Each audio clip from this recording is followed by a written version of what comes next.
Hello नमस्कार। आज के वीडियो में हम लोग बात करने वाले हैं कि ई श्रम कार्ड आप लोग घर बैठे मोबाइल के माध्यम से कैसे बना सकते हैं। उससे पहले मैं आप लोग को बता दूं कि ई श्रम कार्ड यदि आप लोग नहीं बनवाते हैं और ई श्रम कार्ड बनवाते हैं तो आप लोग को अनेक प्रकार का लाभ देखने को मिलता है।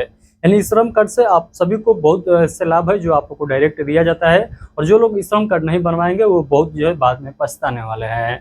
अब ई श्रम कार्ड बनाने का जो प्रक्रिया जो है ये और आसान हो चुका है, तो मैं आप लोग को पूरा कंप्लीट जानकारी देने वाला हूँ किस प्रकार से आप लोग श्रम कार्ड बनवाइएगा, और श्रम कार्ड से संबंधित जो जो पॉइंट आप लोग को जानना जरूरी है उसके बारे में भी जानकारी मैं आप लोग को देने वाला हूँ।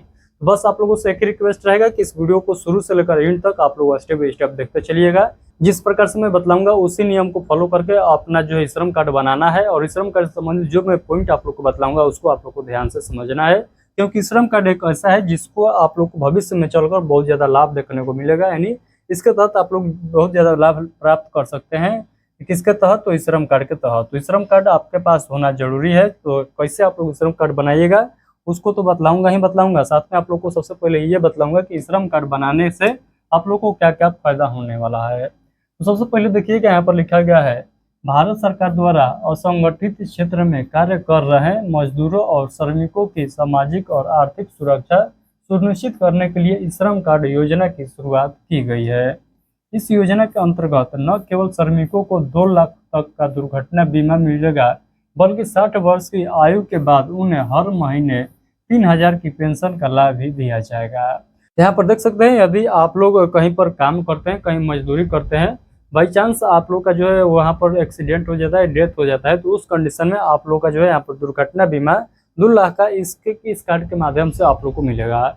यानी श्रम कार्ड आपके पास रहेगा तो श्रम कार्ड के माध्यम से आपका दुर्घटना हो जाता है, उस समय आपके परिवार को 2 लाख रुपया का धनराशि दिया जाएगा। उसके बाद आप लोग देखिएगा, तो यदि आपका उम्र 60 वर्ष पूछ जाता है तो उसके बाद आप लोग को जो है प्रत्येक मंथ 3000 रुपया का पेंशन के रूप में दिया जाएगा। इस कार्ड से आप लोग को 2 फायदा अभी आप लोग को देखने को मिल रहा है। एक तो आप लोग का दुर्घटना बीमा यहाँ पर देखने को मिलेगा जो 2 लाख का धनराशि देखने को मिलेगा, और उसके बाद जो 60 वर्ष का उम्र जैसे ही आप लोग का पूछेगा तो 3000 रुपया का धनराशि जो है आप लोग का जो है पेंशन के रूप में चालू हो जाएगा।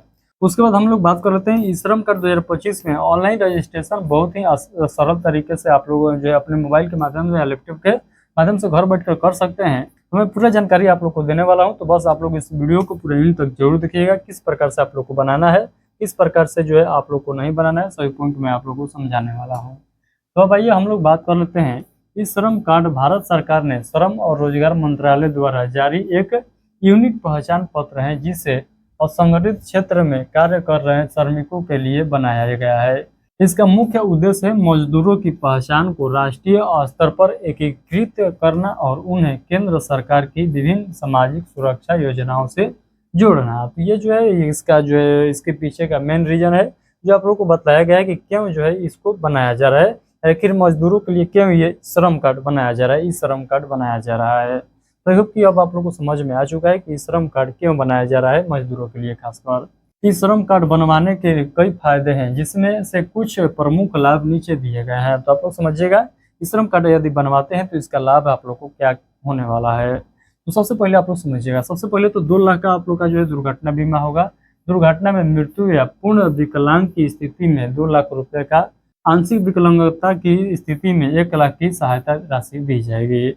यदि आप लोग का दुर्घटना हो जाता है, उसमें आप लोग का मृत्यु हो जाता है, 2 लाख रुपए का यहाँ पर जो है दुर्घटना बीमा दिया जाएगा। यदि दुर्घटना होता है उसमें आपका जो है विकलांग हो जाता है, उसमें विकलांग हो जाता है, यानी वहाँ पर जो है आप लोग ज़्यादा आपका जो है शरीर ग्रसित हो जाता है, उस कंडीशन में आप लोग को 1 लाख रुपया का सहायता मिलेगा, यानी इसका अधिया मिलेगा आप लोग को दवाई बीरो करने के लिए।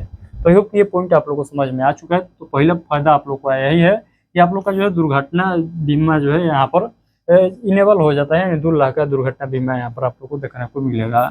पेंशन का लाभ देखिएगा, यदि श्रमिक प्रधानमंत्री श्रमयोगी मानधन योजना में रजिस्ट्रेशन करता है तो 60 वर्ष की उम्र के बाद हर महीने 3000 की पेंशन सुनिश्चित हो जाएगा।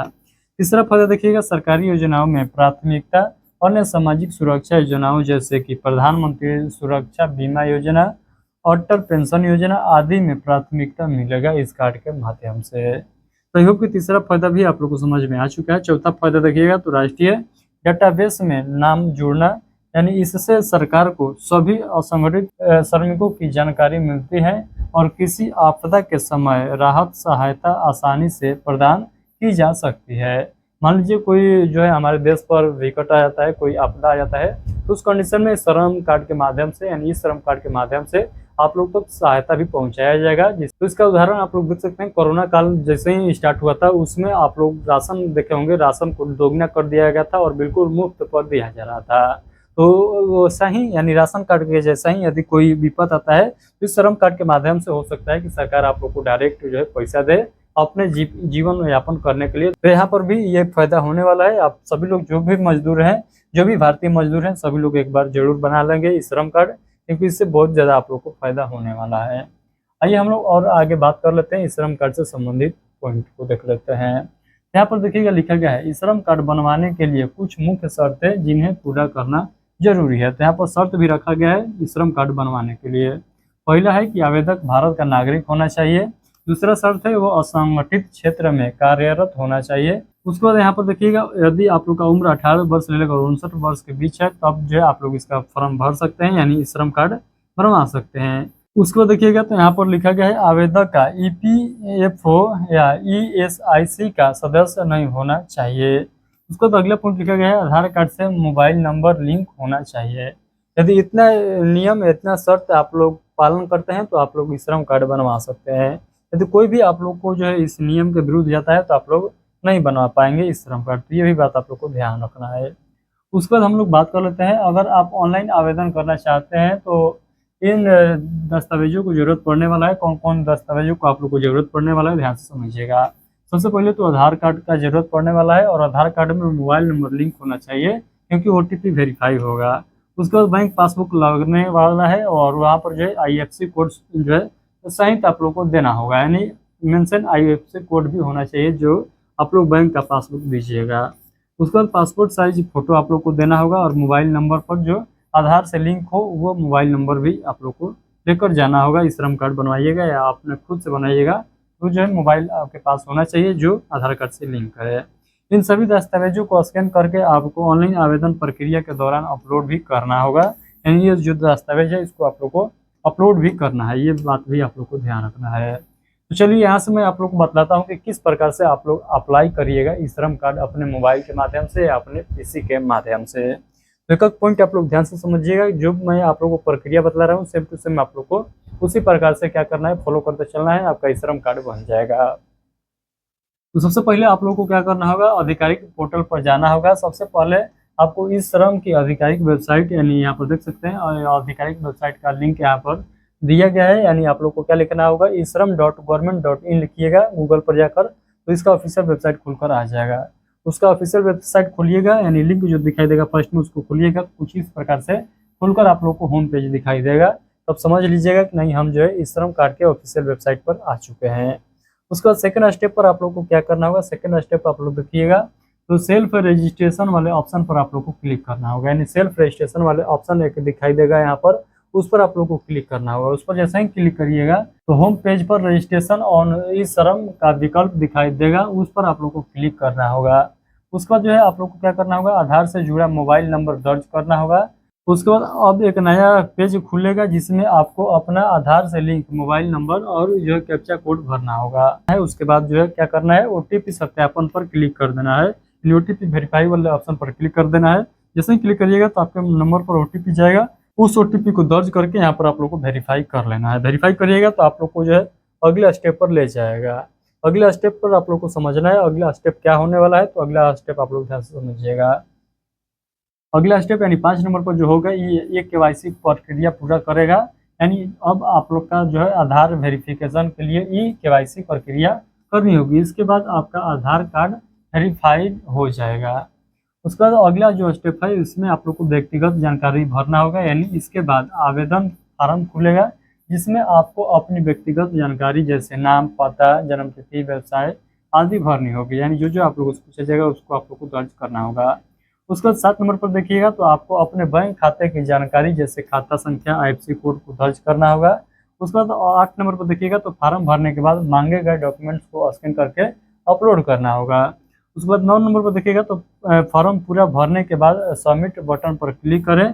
इसके बाद जो है आपको डाउनलोड ईवन कार्ड का विकल्प मिलेगा, यहाँ से आप अपना ई श्रम कार्ड डाउनलोड कर सकेंगे। तो आई होप कि जो मैं प्रक्रिया बताया हूँ आप लोग को अप्लाई करने का सब पॉइंट आप लोग को समझ में आ चुका है। यहाँ पर लिख कर मैं बतलाने का प्रयास किया हूँ, आप लोग कहिएगा तो आप लोग के सामने जो है किसी के माध्यम से मैं जो है सामने लाइव फॉर्म को फिलअप करके भी बतला सकता हूँ। तो जो मैं अभी आप लोग को प्रक्रिया बतलाया हूँ इस प्रक्रिया को फॉलो करते हैं तो आप लोग को 1% भी गलती नहीं होगा। इवन नंबर क्या होता है तो आइए मैं आप लोग को बतलाता हूँ। इवन जो नंबर आप लोग को मिलेगा जब ई श्रम कार्ड फाइनल सबमिट करिएगा तब जो है आप लोग को एक इवन नंबर देखने को मिलेगा। ये क्या होगा आप लोग ध्यान से समझिएगा। ई श्रम कार्ड बनते ही आपको एक इवन यानी 12 अंकों वाला यूनिवर्सल अकाउंट नंबर यानी जिसको हम लोग इवन कहते हैं शॉर्ट में मिलता है। यह नंबर आपके सभी सरकारी लाभों और रिकॉर्ड को एक स्थान पर ट्रैक करने में मदद करता है। भविष्य में जब भी आप किसी सरकारी योजना में आवेदन करेंगे तो यह इवन जो है काम आएगा। तो आई होप कि ये सभी पॉइंट आप लोग को समझ में आ गया है कि इवन नंबर क्या हो, इसका काम क्या होगा।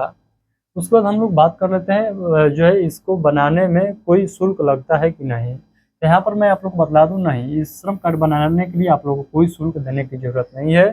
तो आप लोग जो है साइबर कैफ पर जाइएगा तो वो अपना शुल्क लेगा, अदरवाइज आप लोग घर बैठे बनाइएगा तो कोई शुल्क आप लोग को देने की जरूरत नहीं है। जरूरी बातें यहाँ पर देखिएगा लिखा गया है केवल कार्ड से पेंशन नहीं मिलेगा, यानी आप लोग कार्ड बना लीजिएगा और सोचिएगा कि हमको पेंशन मिल जाएगा, तो ऐसा भी नहीं है। आप लोग देखेंगे बहुत लोग कार्ड बनवा कर रखे हुए हैं उनको पैसा कुछ नहीं मिल रहा है। तो आप लोग कहिएगा तब कैसे मिलेगा, तो आइए मैं आप लोग को समझाता हूँ। यदि आप लोग ई श्रम कार्ड बनवा लेते हैं तो आगे आप लोग को क्या करना होगा। ध्यान रखें कि सिर्फ ई श्रम कार्ड बनवा लेने से आप लोग का पेंशन नहीं मिलता है। इसके लिए आपको अलग से प्रधानमंत्री श्रम योगी मानधन योजना यानी PMCM में नामांकन करवाना होगा, तभी जाकर आपको 60 वर्ष की उम्र के बाद 3000 मासिक जो है पेंशन मिलेगा। तो आप लोग को आगे क्या करना होगा, आगे आप लोग को क्या करना होगा, योगी मानधन योजना में आप लोग को नामांकन कराना होगा। श्रम कार्ड बना लीजिएगा तभी जो है वहाँ पर नामांकन होगा। जैसे ही 60 वर्ष पूछिएगा तो पेंशन आप लोग का चालू हो जाएगा और दुर्घटना बीमा भी चालू हो जाएगा। तो आई होप कि सभी पॉइंट आप लोग को समझ में आ चुका है। यदि आप लोग को अभी भी कोई डाउट रह जाता है श्रम कार्ड से संबंधित, मान लीजिए आप लोगों ने फॉर्म फिलअप कर दिया, इवन नंबर जनरेट नहीं हुआ, तो उस कंडीशन में आप लोग को क्या करना होगा, तो उस कंडीशन में आप लोग को जो है संपर्क करना है इसके जो है हेल्पलाइन नंबर पर। हेल्पलाइन नंबर आप लोग को कहाँ मिलेगा, तो यहाँ पर देख सकते हैं हेल्पलाइन नंबर दिया गया है 14434। तो 14434 जो हेल्पलाइन नंबर है इस पर आप लोग कॉल करके अपना जो है शिकायत वहाँ पर दर्ज कर सकते हैं और आपका जो शिकायत है उसको सॉल्व कर दिया जाएगा। तो आई होप कि जो मैं पॉइंट बताया हूँ सभी पॉइंट आप लोग को बेहतरीन तरीके से समझ में आ चुका है। थोड़ा बहुत भी आप लोग के मन में डाउट रह जाता है इस श्रम कार्ड से संबंधित जो मैं पॉइंट बताया हूँ, इन सभी पॉइंट से संबंधित कोई भी डाउट रह जाता है बेशक इस वीडियो के कमेंट बॉक्स के माध्यम से हमसे पूछ सकते हैं, मैं उसका रिप्लाई जरूर दूंगा। तो चलिए फिलहाल तो इतना ही रखते हैं, चलिए मिलते हैं किसी और नोटिफिकेशन के साथ, तब तक के लिए आप सभी को बहुत बहुत धन्यवाद।